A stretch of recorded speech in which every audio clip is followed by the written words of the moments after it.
So thanks everyone again for joining. It's tax season, and right now we're really working through tax filing, which is basically saying this is what happened last year. And before filing your taxes, if you don't have a plan, it just surprise, this is where you are. But if you do have a tax plan, which is what we're here to talk about today, it's kind of looking at how do I think this year is going to go? What are the things that are going to happen from a financial perspective in my life? What are some levers I can pull to maybe lower my tax bill, save some money? And what are some opportunities for that? And so coming up with a tax plan, it's a lot more than tax filing, because tax filing is basically you're turning in your homework.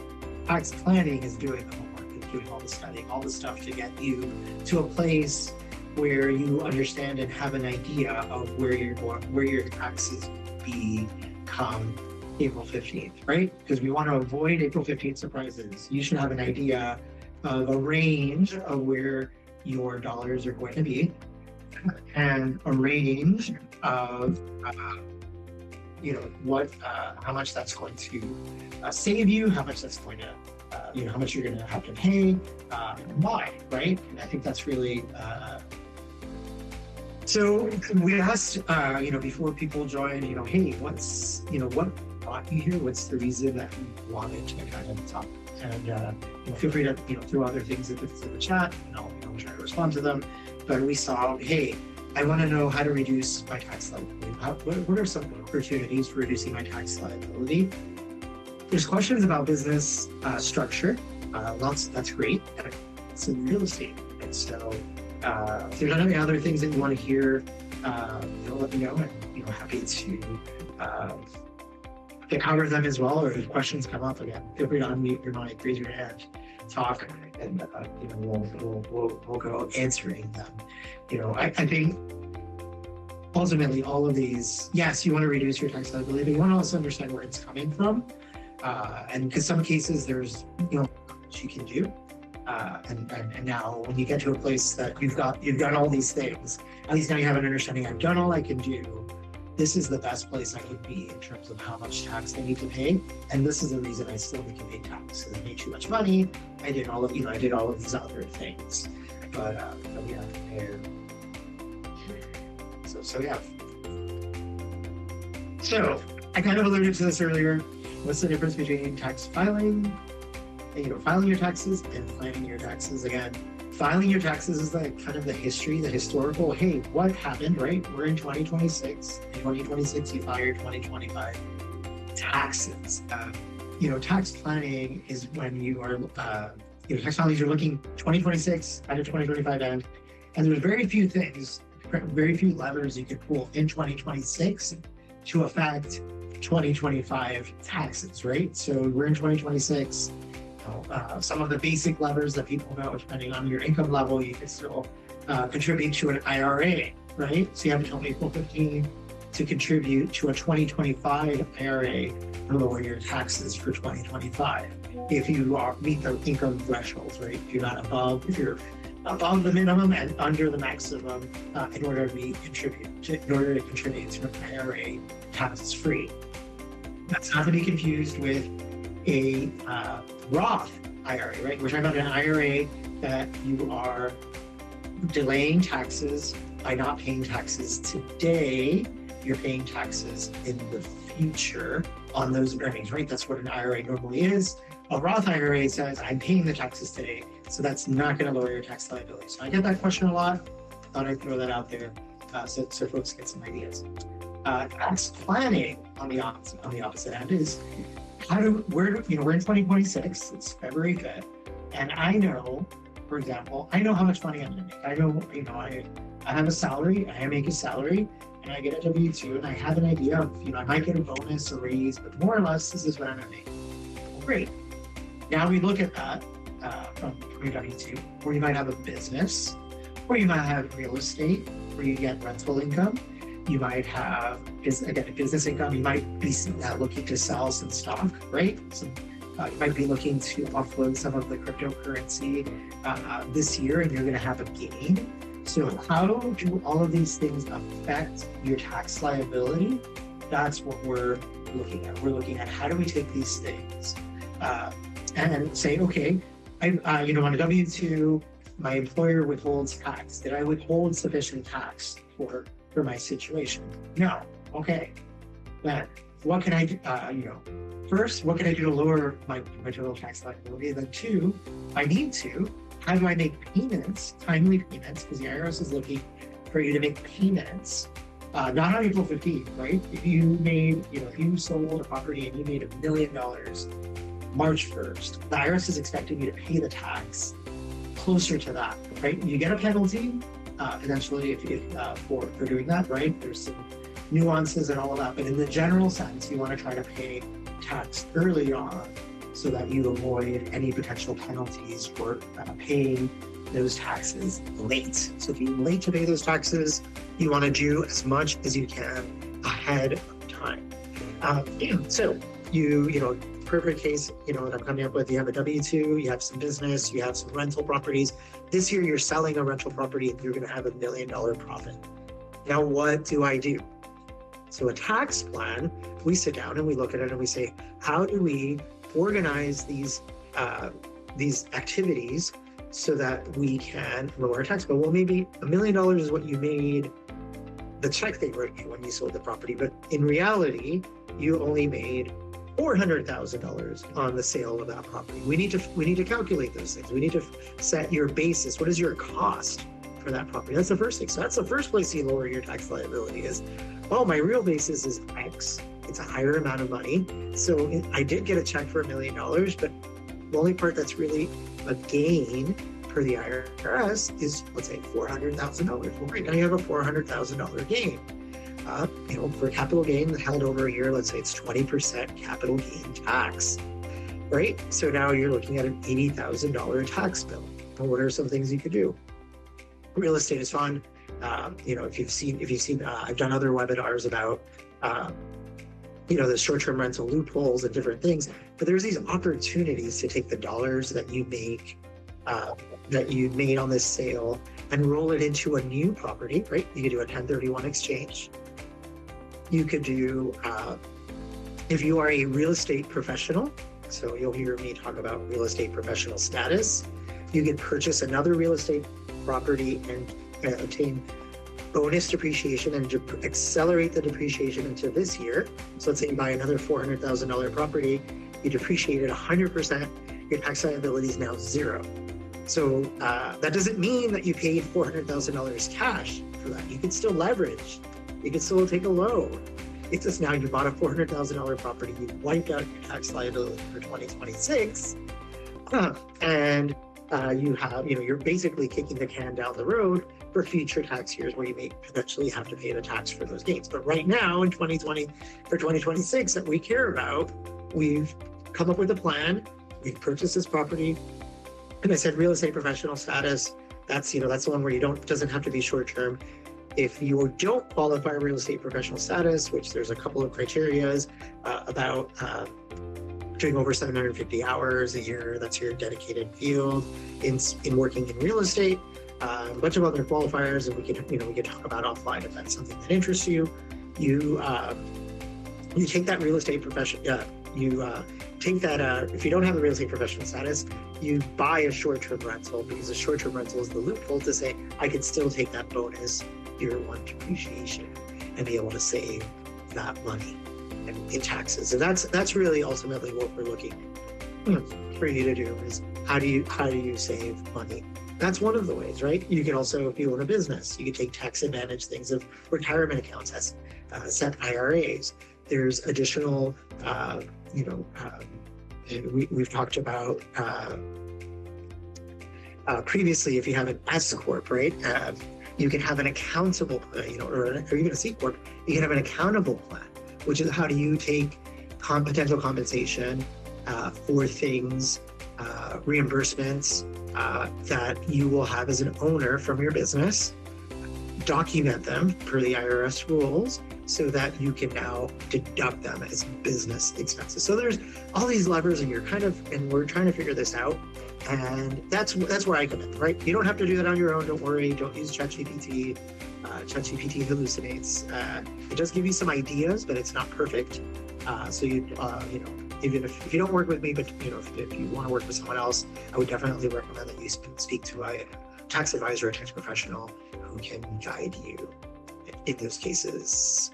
So we talked about real estate. That's a really great, I talked about that, depreciation, improvements. There's also something called a cost segregation study, which allows you to accelerate other things into the 5, 10, 15 years. And those go hand in hand with the bonus depreciation that we talked about earlier.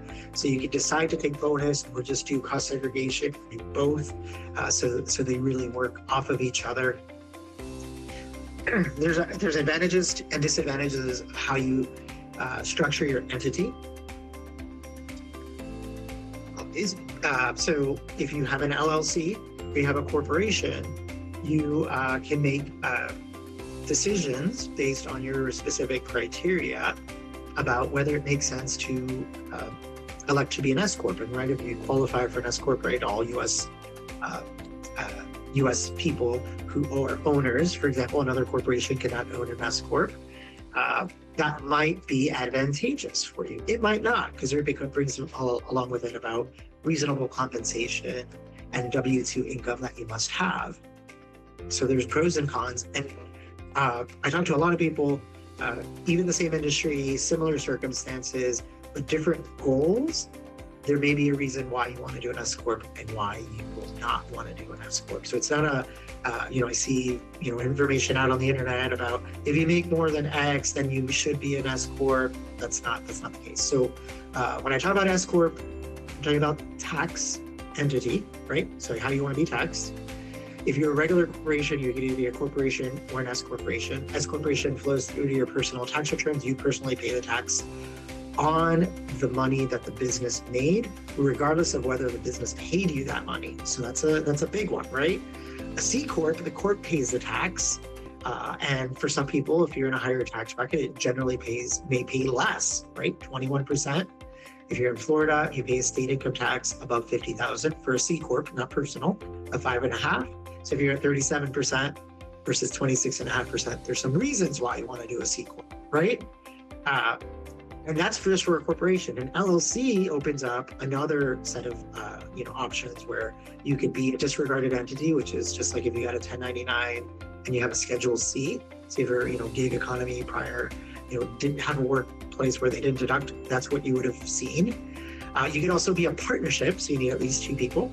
In that case, they do not need to be U.S. Based, so you can have international investors, which brings up other things. If you have a profit, having to withhold tax for foreign owners. But there's this options, and all of these things have data points that are unique, I think, to most situations. So it's not a contract, but that's definitely a place where you can look at, say, if I make these decisions, I elect to be an S corp, I am going to save this amount of money. I elect to be a C corp, I'm going to save this amount of money, because my goal with this C corp is maybe to reinvest that money, right? And so that's a legitimate thing. All right. Timing is a big one, right? Folks who own businesses, have you ever had someone pay you on December 31st? Here, and it's like, thanks for paying, but couldn't you wait until the 1st? Because now I don't have a way to deduct the expenses for that, right? And I hear that time and time again from my clients, where they receive a mystery wire on the 28th, the 29th, or the 30th of December. The other person is trying to write off that expense. They now have this income that could be tens of thousands or hundreds of thousands of dollars that they cannot write off, or they don't have anything to go against, unless going back to pros and cons of businesses. If you're a C corp and you had losses in years past, you could carry forward those losses and kind of cross them out. Whereas if you have a flow-through entity like an S corp or disregarded entity or a partnership, you cannot do that. So these things are important, especially depending on how your business works. They're also about the timing of expenses. Are there opportunities to bring expenses into the current year? End of year, that's a lot of the conversations I have with my clients. how are we bringing, are there expenses you could possibly bring into 2026, in the current year, or last year having it 2025, so that you don't have a big boom, you don't have as large of a tax liability. If those are real, those are normal expected expenses for your business. Did you do them? Do you have them? Let's bring them into 2025, and figure out 2026 as be the next one, right? But I think those are some real opportunities. So making sure people pay you, hopefully not towards the end of the year, a lot of money if you don't have expenses to write it off. Then expenses, trying to bring in expenses into the prior year, so that you are, there's obviously some limitations with prepayments, and those are all things that I work with folks to kind of figure out depending on their situation. Lastly, we talk about reinvestment. So, I said the 1031 exchange, that's a simple one for real estate. Boom, go reinvest it, and you pay no money. You pay no tax liability. You're just kicking the can down the road, right? And in real estate, a lot of people you'll hear talk about buy, borrow, die, because they don't sell the properties ever, because then they never, if you don't sell the property, you never attain the gain, you never pay tax on it. And as the value continues to go up, you continue to borrow against it, and the bank will gladly do that. And people say, why would I pay interest? Because interest is generally lower than your tax. So you're going to pay the interest happily to make use of that equity that you have in the building, in the properties for that. You're also reinvesting yourself. I talked about retirements. If you work for a full-time, you have a W-2 employee, you want to do your 401k. You have, if you don't have 401k, there's IRAs or Roth IRAs, depending on what your goals are. Do you pay the tax now and have the growth be tax-free, or do you pay the tax? Do you not pay the tax now and pay the tax in the future when you take it out, which is a standard IRA? If you own a business, again, the SEP, self-employment plan, you do solo 401k. There's all these opportunities to kind of invest and pay money in the future. And then even with your investment choices, right, there are some tax-free options which pay less, but the net amount may make more sense depending on your tax situation. What's a good example, right? I've seen folks say, oh, municipal bond is only paying, 4.5% or 5%. Well, great. That sounds like not a lot, because you're looking at potentially some other options that are paying, 7%. And when you take out the tax, let's say on a 7% at 37%, right? You're going to get less than 5%.